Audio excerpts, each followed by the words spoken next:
Hi hello నమస్తే. మా సాక్షి paper వచ్చి సాక్షి టెలివిజన్ ఈ టీవీలో స్ట్రైట్ టాక్ అని ఒక programme పెట్టినట్టున్నారు.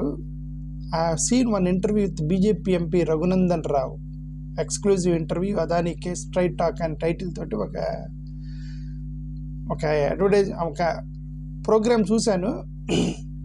First of all we should congratulate Sakshi for interviewing people like this with programme called straight talk. I think గతంలోనే చేసినట్టున్నారు చాలా programmes, but I seen today straight talk అని. And we should and we must congratulate Sakshi for this.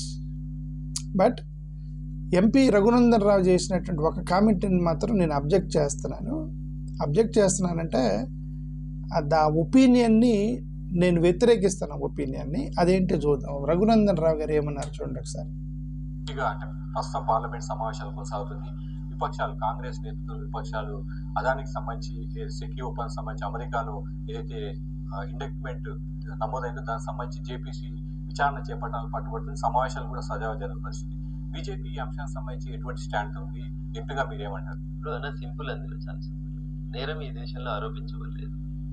నేరస్తునికి సంబంధించి ఇక్కడ ఏం complaint లేవు. గతంలో ఇట్లే కొన్ని వివిధ దేశాల నుంచి వచ్చేటువంటి ఫారిన్ పేపర్స్ లో కొన్నిట్లలో అదాని గురించి కొన్ని వార్తలు రాసినారు. దాని మీద ఎంక్వైరీ అన్నారు, గొడవ చేసినారు, మళ్ళీ సుప్రీంకోర్టుకి వెళ్ళినారు. ఈ దేశ సర్వోన్నత న్యాయస్థానం సుప్రీంకోర్టు ఏం చెప్పిందో మీరు అందరు చూసినారు. హిండెన్బర్గ్ పేపరా, జార్జ్ సోరెన్ రాసిందా, ఇంకెవరు రాసిందా, వ్యక్తుల పేర్లు అనవసరం. దేశ సర్వోన్నత న్యాయస్థానం దాని మీద విచారణ అవసరం లేదని చెప్పి కొట్టేసింది. ఇప్పుడు మళ్ళీ కొత్తగా అమెరికాలో ఉన్న ఒక కోర్టులో ఒక పబ్లిక్ ప్రాసిక్యూటర్ ఆరోపించినాడు. అదాని మీద ఎఫ్ఐఆర్ అక్కడ నమోదు కాలేదు. ఆర్గ్యుమెంట్ స్టార్ట్ అయినాయి ఒక కేసులో. ఆ ఆర్గ్యుమెంట్ లో అతను ఒక ఆరోపణ చేసినాడు అక్కడ ఉన్న పబ్లిక్ ప్రాసిక్యూటర్. ఒకవేళ ఆ పబ్లిక్ ప్రాసిక్యూటర్ ఆరోపించినట్టు నేరం జరిగిందని ఒప్పుకుంటే కూడా నేరం ఇక్కడ జరగలేదు కదా. నేరం జరిగింది అమెరికాలో కదా. విచారణ ఎక్కడ చేస్తారు? అక్కడే చేయాలి కదా. ఉదాహరణకి ఇక్కడ టెలిఫోన్ ట్యాపింగ్ సంబంధించి ఇబ్బంది అయింది. దానికి సంబంధించినటువంటి ఒక అధికారి పోయి అమెరికాలో ఉంటున్నారు. అధికారిని ఇక్కడికి తీసుకురావడానికి సాధ్యం అవుతుందా? అమెరికాలో ట్రయల్ చేయగలుగుతారా? చేయలేరు కదా. నేరం ఏ దేశంలో జరిగిందో ఆ దేశంలోనే ఇన్వెస్టిగేషన్ చేయాలి. ఇప్పుడు ఆదానికి సంబంధించి ఈ దేశంలో ఎక్కడైనా ఎవరైనా కంప్లైంట్ ఉండి కేసులు రిజిస్టర్ అంటే తప్పకుండా ఇన్వెస్టిగేషన్ చేపిస్తుంది భారత ప్రభుత్వం. ఏమి లేకుండా ఎక్కడో విదేశాల్లో అమెరికాలో ఏదో జరిగిందని అమెరికాలో జరిగిన దాన్ని తీసుకొని వచ్చి ఇక్కడ దాని మీద మీరు ఇన్వెస్టిగేషన్ చేయాలి అని అడగడం పార్లమెంట్ సాంప్రదాయం ప్రకారం సరైనది కాదు. సరే, కరెక్ట్ అని చెప్పింది కరెక్ట్. ఎక్కడో అమెరికాలో ఎలిగేషన్స్ వస్తే మనం అమెరికాలోనే ఇన్వెస్టిగేషన్ చేయాలి. అమెరికాలోనే కేసులు ఫైల్ అయినాయి కాబట్టి వాళ్ళే ఇన్వెస్టిగేషన్ చేయాలి కదా. మనం చేసేది ఏంటి అనేది అది కరెక్ట్. మోరోవర్ అదానీ మీద వచ్చినటువంటి ఎలిగేషన్స్కి బ్రైబరీకి సంబంధించి అయితే ఆధారాలు లేవు. దానికి ఎవరెవరైతే ఇన్వాల్వ్ అయినారో అని ఆరోపణలు వచ్చాయో, తమిళనాడు ముఖ్యమంత్రి కానీ, ఒరిస్సా ముఖ్యమంత్రి కానీ, జగన్మోహన్ రెడ్డి గారు కానీ, ఈ యొక్క ఏ రాష్ట్రాలు అక్కడ పేర్లు ఉన్నాయో వాళ్ళందరూ ఖండించారు. ఇదంతా ఫేక్ ఎలిగేషన్స్ అని అదానీ గ్రూప్ ఖండించింది, ఫేక్ ఎలిగేషన్ అని.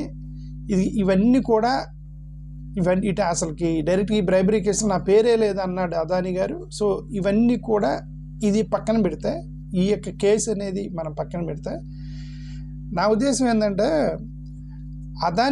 అదానీ ఎక్కడో అమెరికాలో కేసు పడితే, ఎక్కడో అమెరికాలో ఐ మీన్ ఒక క్రిమినల్ అనేటువంటి ఒక ఎలిగేషన్ వస్తే మనకేం సంబంధం అని అంటాం కూడా కరెక్ట్ కాదని నా ఉద్దేశం. ఓకే, మనకేం సంబంధం అని అంటే, అదానీ మీద వచ్చినటువంటి ఎలిగేషన్స్ ఏంటంటే securities, manipulation of securities, stock ఎక్స్చేంజ్కి సంబంధించినటువంటి ఒక ఎలిగేషన్ ఉంది. వైర్ ఫ్రాడ్ అని ఒక సెక్యూరిటీస్ ఫ్రాడ్ ఒకటి, రెండు వైర్ ఫ్రాడ్ అని ఒకటి ఉంది. ఓకే, ఇది రెండోది. వైర్ ఫ్రాడ్ అంటే వైర్ ట్రాన్స్ఫర్కి సంబంధించినటువంటి ఎలిగేషన్స్ ఏవో ఉన్నాయి.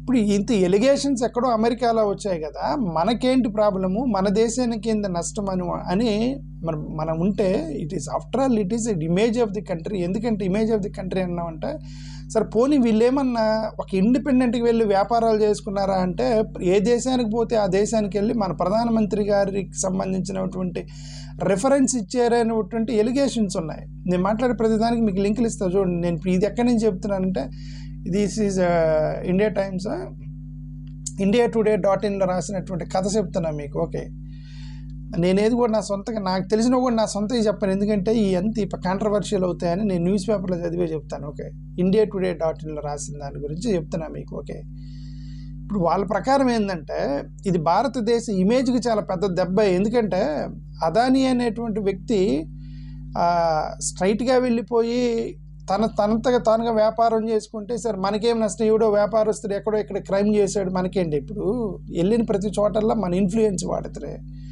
సాక్షాత్ కెన్యాకి సంబంధించినటువంటి కెన్యా ప్రధానమంత్రి ఒక ప్రసంగంలో చెప్తే ఏమన్నాడు కెన్యా ప్రధానమంత్రి, Adani was introduced to me by Narendra Modi అని డైరెక్ట్గా చెప్పాడు ఆయన. అంటే అదానీని ఆ కెన్యా ప్రధానమంత్రికి ఇంట్రడ్యూస్ చేసింది ఎవరు? ప్రధానమంత్రి నరేంద్ర మోడీ గారట అనేది ఒకటి. ఓకే, అది కెన్యాకి సంబంధించి. ఇది శ్రీలంకలో కూడా ఒక ఎలిగేషన్ ఉంది. శ్రీలంకలో ఏమైంది, రాజపక్ష అనేటువంటి వ్యక్తి అక్కడ అధ్యక్షుడిగా ఉన్నప్పుడు శ్రీలంకలో ఇది వీళ్ళు చేసినటువంటి పవర్ ప్రాజెక్ట్. ఓకే, శ్రీలంకతో పవర్ ప్రాజెక్ట్ చేసుకుంది అదానీ గ్రూప్ పవర్ ప్రాజెక్ట్ చేసుకున్నప్పుడు అది అయిపోయిన తర్వాత ఒక సంవత్సరానికి అక్కడ విద్యుత్ శాఖలో పనిచేసేటువంటి ఒక హైయెస్ట్ అధికారి అతను బయటకు వచ్చి ఒక ఎలిగేషన్ చేశాడు. అతను ఏమన్నాడు, రాజపక్ష అనేటువంటి వ్యక్తి అదానీ గ్రూప్ తోటి ఈ యొక్క విద్యుత్ ప్రాజెక్ట్ చేసుకోవటానికి వెనక నరేంద్ర మోడీ గారి ఒత్తిడి ఉంది అని అతను చెప్పాడు డైరెక్ట్గా బయటకు వచ్చి. ఇది ఎంత ఇండియా టుడేలో రాసిన story. This is the story return in India today. Okay, అని ఒక వ్యక్తి బయటకు వచ్చి చెప్పాడు దాన్ని, విద్యుత్ శాఖకి సంబంధించి శ్రీలంకలో అది చెప్పాడని చెప్పి అతని మీద ఆ ఎంప్లాయీ మీద ఒత్తిడి వస్తే చివరికి అతను ఆ మాటలు నేను వెనక్కి తీసుకుంటున్నానని చెప్పేసి తను రిజైన్ చేశాడు జాబ్కి. అతను ఉద్యోగం పోయింది శ్రీలంకలో. ఎవరైతే బయటకు వచ్చి నరేంద్ర మోడీ గారు ఒత్తిడితోనే అదానీ గ్రూప్తో మేము విద్యుత్ శాఖకి పెట్టుకోవాల్సి వచ్చిందని అన్నారు. ఒక ఎలిగేషన్ అయితే వచ్చింది కదా, ఒక పబ్లిక్ న్యూస్ అంటే it can B right are it can be wrong పక్కన పెడితే, బట్ ఇన్ ఇమేజ్ చెప్తున్నామండి. మీరు ఏ దేశంలోకి వెళ్ళి ఎక్కడెక్కడ వ్యాపారాలు చేసినా అదానీ గ్రూప్ వాళ్ళు they use it the name of అది prime minister of India unfortunately. Okay, it looking like that. అంటే ఆరోపణలు it can be true or it can be false, but there are allegations, right. అదేవిధంగా బంగ్లాదేశ్కి సంబంధించి ఇప్పుడు అక్కడ వచ్చిన ఆరోపణ ఇంకా శ్రీలంకలో ఇంకా పెద్ద ఆరోపణ వచ్చింది. అదేంటి, అక్కడ శ్రీలంక వాళ్ళు నరేంద్ర మోడీ గారు ఒత్తిడి చేస్తున్నప్పుడు వాళ్ళు కండిషన్ పెట్టారంటే ఏమని, భారతదేశానికి శ్రీలంక డబ్బులు ఇవ్వాలి, శ్రీలంక వాళ్ళు డబ్బులు ఇవ్వాలి కాబట్టి వీళ్ళు నరేంద్ర మోడీ గారు వాళ్ళు ఒకే అప్పులు వెంటబడుతుంటే టెన్షన్ ఉంటుంది కదా అప్పులు కట్టేవాడికి. శ్రీలంక భారతదేశం దగ్గర అప్పు తీసుకుంది, టెన్షన్ ఉంటుంది వాడికి. వీళ్ళు అడుగుతూ ఉన్నారు డబ్బులు ఎప్పుడు కడతామని. సరే నేను అప్పుల గురించి అడగను, మా అదానికి ప్రాజెక్ట్ ఇవ్వమని చెప్పి అన్నాడు అని చెప్పేటువంటి ఒక ఎలిగేషన్ వచ్చిందని ఇది ఇండియా టుడేలో రాసినటువంటి కథనం. ఓకే, అంటే ఏంటి అర్థం, భారతదేశానికి రావాల్సిన అప్పులకు బదులుగా అదానికి ప్రాజెక్ట్ ఇప్పించారు అనేది కదా అర్థం ఈ యొక్క స్టోరీ ఇండియా టుడే ప్రకారం. ఓకే, అంటే మాకేం సంబంధం, ఎక్కడో విదేశాల్లో చేస్తే ఎవరో వ్యాపారస్తుడు కాదు కదా, డైరెక్ట్గా బీజేపీకి సంబంధించినటువంటి పెద్దలే ఇన్వాల్వ్ అయ్యి అతనికి హెల్ప్ చేశారు అనేటువంటి ఒక ఎలిగేషన్స్ న్యూస్ పేపర్లో రాస్తున్నప్పుడు మరి వీటిలో ఎంతమంది చదువుతారు? నేనే చదివాను. ఆఫ్టర్ ఆల్ నేను ఇంట్లో కూర్చొని చదివానంటే ఎంతమంది చదివి ఉంటారు దాన్ని? ప్రపంచం మొత్తం మీద ఆర్టికల్ని. What is the image of the country? That's what I'm saying. There is an image. There is a matter of image of the country. Okay. ఇది దీనికి సంబంధించింది. ఒక బంగ్లాదేశ్ కూడా ఉంది. ఇప్పుడు బంగ్లాదేశ్ ఇష్యూ ఏంటి, బంగ్లాదేశ్కి పవర్ సప్లై చేస్తుంది అదాని. అక్కడ గొడవ అయినప్పుడు అక్కడ బంగ్లాదేశ్ హసీనా ఆమె పేరే ఉండే, ఆమె పారిపోయి వచ్చిందట. మరి ఆ పారిపోయి వచ్చినామా ఇండియాకి వచ్చిందని చెప్పి అప్పుడు రూమర్ వచ్చింది. అప్పుడు మరి నిజంగా ఇండియాకి వచ్చింది, మోడీ గారు కాపాడరు లేదు మనకైతే తెలియదు, but there was a rumour initial days. Where she was nobody knows, where she is now nobody knows. ఆమె ఏటో పారిపోయిందా. ఓకే, ఆమెకి నరేంద్ర మోడీ గారికి క్లోజ్ టైఅప్స్ ఉన్నాయి. అంటే of course is the prime minister of India Narendra Modi garu, అందరు ప్రైమ్ మినిస్టర్లతోటి he will have good relations. అలాగే as part of the diplomatic relations and he has a good relation, good rapport with Bangladesh prime minister also. right? So this can be one somewhere again. Adani వేరే నేను ఎక్కడికి వెళ్ళినా సరే ఇది మా కేంద్ర భారతదేశ ప్రభుత్వం మాకు అనుకూలంగా ఉండే ప్రభుత్వం, మా ఫ్రెండ్సే, మాకు తెలిసిన వాళ్ళు అని చెప్పకుండా ఉంటారా? యూజ్ చేస్తుంటారు. మాలంటే మేము వైఎస్ఆర్సీపీకి పనిచేస్తాము, మా జగన్ అని చెప్పి మా జగన్ పేరు వాడుకుంటాం. మేము ఇంతవరకు ఎప్పుడు జగన్ కలవకపోయినా మేము జగన్ పేరు వాడుకుంటాము, మా సుబ్బారెడ్డి గారి పేరు వాడుకుంటాము, లేదంటే సజ్జల రామకృష్ణారెడ్డి గారి పేరు వాడుకుంటాము. మరి అలాంటిది అదాని విదేశాలకు వెళ్ళి మోడీ గారి పేరు, అమిత్ షా గారి పేరు వాడకుండా ఆయన వ్యాపారం చేశాడన్న. Can be right, that there might be possibilities, and I guess that he might have used the name of the big elders of the country, and then obviously their reputation spread. Adani Group was received by multiple countries because he has a good relation with BJP leaders. That became a good advantage for Adani, right? So ఇదంతా ఇప్పుడేంత రఘునందన్ చెప్పినట్టుగా ఎక్కడో జరిగితే మాకేంటి సంబంధం అని అంటే, ఎక్కడో జరిగితే మీకేంటి సంబంధం అని కాదు.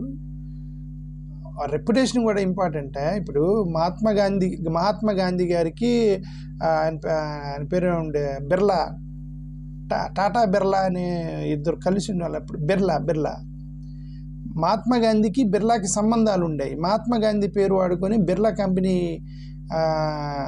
వ్యాపారాలు సంపాదించుకుంది. ఇందిరాగాంధీ పేరు వాడుకొని ధీరుభాయ్ అంబానీ సంపాదించుకున్నాడు. డైరెక్ట్గా సపోర్ట్ చేశాడు ఇందిరాగాంధీకి ధీరుభాయ్ అంబానీ. ఇప్పుడు మోడీ గారి పేరు వాడుకొని అదాని కాంట్రాక్టులు తెచ్చుకున్నాడు. అది పెద్ద తప్పేం కాదు, అది రైట్, తప్పేం కాదు. అదే చెప్తున్నా, మహాత్మా గాంధీ పేరుతోటి బిర్లా కంపెనీ వచ్చింది, ఇందిరాగాంధీ పేరుతోటి అంబానీ ఎదిగాడు, ఇప్పుడు మోడీ గారి పేరుతోటి అదాని ఎదుగుతాడు. That's not the issue. అంత సింపుల్గా మీరు తీసేసి మాకేంటి ఎక్కడో జరిగితే అని అంటాం తప్పు. ఇది భారతదేశ ఇమేజ్కి సంబంధించింది. భారతదేశానికి ఒక పేరు ప్రతిష్ట మొత్తం కూడా అవుతాయి. మీరందరూ దేశభక్తి గురించి మాట్లాడతారు, బీజేపీ వాళ్ళందరూ దేశభక్తి గురించి మాట్లాడతారు. మేము దేశభక్తి పరులు అని మీరు చెప్పుకోవడానికి ప్రయత్నం చేస్తారు. మీరు నిజంగా దేశభక్తులు అయితే దేశం యొక్క ఇమేజ్ని మీరు కాపాడాలి, రైట్?